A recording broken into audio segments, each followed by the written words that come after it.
کہ احمد آباد میں جو مسلمان بچی کا دردناک دل سوز ویڈیو آیا ہے جس نے خودکشی کر لی، میں آپ تمام سے اپیل کر رہا ہوں، چاہے آپ کوئی بھی مذہب کے ہوں، یہ جہیز کی لعنت کو ختم کرو، جہیز کی لعنت کو ختم کرو۔ اگر تم مرد ہو نا تو بیوی پر ظلم کرنا مردانگی نہیں ہے،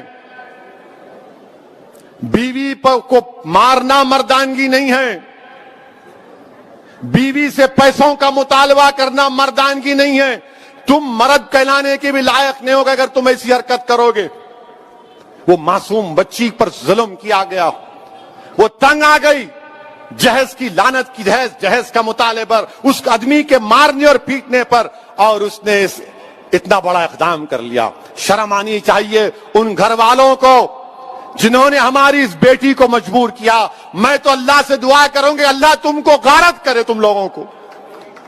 ہر باپ کی تکلیف تم نہیں سمجھ سکتے۔ اگر کوئی باپ خبر میں جاتا ہے، میں کئی ایسے لوگوں کو جانتا ہوں جو زندگی کی آخری سانسیں لیتے ہیں اور اپنا ہاتھ پکڑ کر دھیمی سی آواز میں کہتے ہیں اسد صاحب بچی کی شادی ہے، انتظام کرا دو، مرنے سے پہلے کچھ ہو جائے۔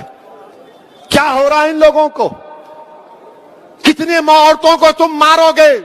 کیسے تم مرد ہو جو بچیوں کو مار رہے ہو، ان کی جانیں لے رہے ہو؟ کیا تم میں انسانیت مر چکی ہے؟ اور ایسے کتنے لوگ ہیں جو اپنی بیویوں پر ظلم کرتے ہیں، تھپڑ مارتے ہیں، جہیز کا مطالبہ کرتے ہیں، حاملہ بیویوں کو ڈھکیلتے ہیں اور باہر نکل کر اپنے آپ کو بڑا فرشتہ کہلاتے ہیں۔ ارے یاد رکھو تم دنیا کو دھوکہ دے سکتے ہو مگر اللہ کو نہیں دیکھ سکتے۔ اللہ دیکھ رہا ہے، اللہ سمجھ رہا ہے، اور اللہ ضرور مظلوم کا ساتھ دے گا، اللہ مظلوم کا ساتھ دے گا۔ میں ان تمام مسلمانوں سے اپیل کر رہا ہوں، اللہ کے رسول صلی اللہ علیہ وسلم نے ارشاد فرمایا تھا کہ تم میں سب سے بہترین وہ ہے جو اپنے گھر والوں سے اچھا ہے، بہترین اخلاق اس کے ہیں جو اپنی بیویوں سے اچھا برتاؤ کرے گا۔ یاد رکھو اگر تم اپنی بیویوں کو، کتنی دولت تم کو چاہیے، ظلم کرے اس بچی پر، تکلیف ہوتی ہے، شرمندگی ہوتی ہے۔ سوچو اس بات کو، ختم کرو ان برائیوں کو اپنے معاشرے سے۔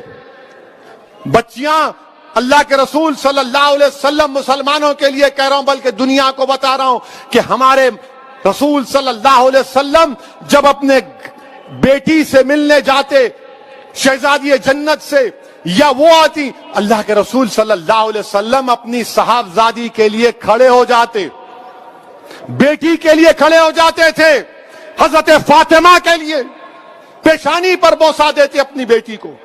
اور تم کیا کر رہے ہو؟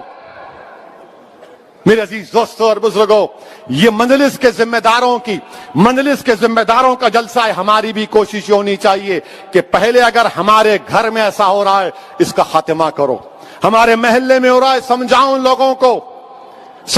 لوگوں کو، اور میں ہماری بیٹیوں سے کہوں گا کہ ڈرنا نہیں، تم ہرگز اپنی جان نہیں لینا، تم کبھی اپنی جان نہیں لینا، کبھی نہیں لینا تم اپنی جان، تم زندہ رہو، ہم تمہارے ساتھ ہیں۔ تمہاری جان کی قیمت ہے میری بیٹیوں۔ اگر تمہارا باپ تکلیف میں تو ہم بھی تکلیف میں، مگر کبھی اپنی جان مت لو۔ چھوڑو، لات مارو اس گدھے کو، اس ظالم کو جو تم کو مارتا ہے، تم سے جہیز کا مطالبہ کرتا ہے۔ تمہاری زندگی بہت بڑی ہے، لات مارو اس کو، قانون کو استعمال کرو، مت گزارو ایسے ظالموں کے ساتھ زندگی۔ کیا فائدہ اس باپ پر، کیا بیت رہی ہوگی جو ویڈیو دیکھا ہوگا اپنی بچی کی موت کا، زندہ رہتے ہوئے مر گیا ہوگا اگر زندہ ہے تو۔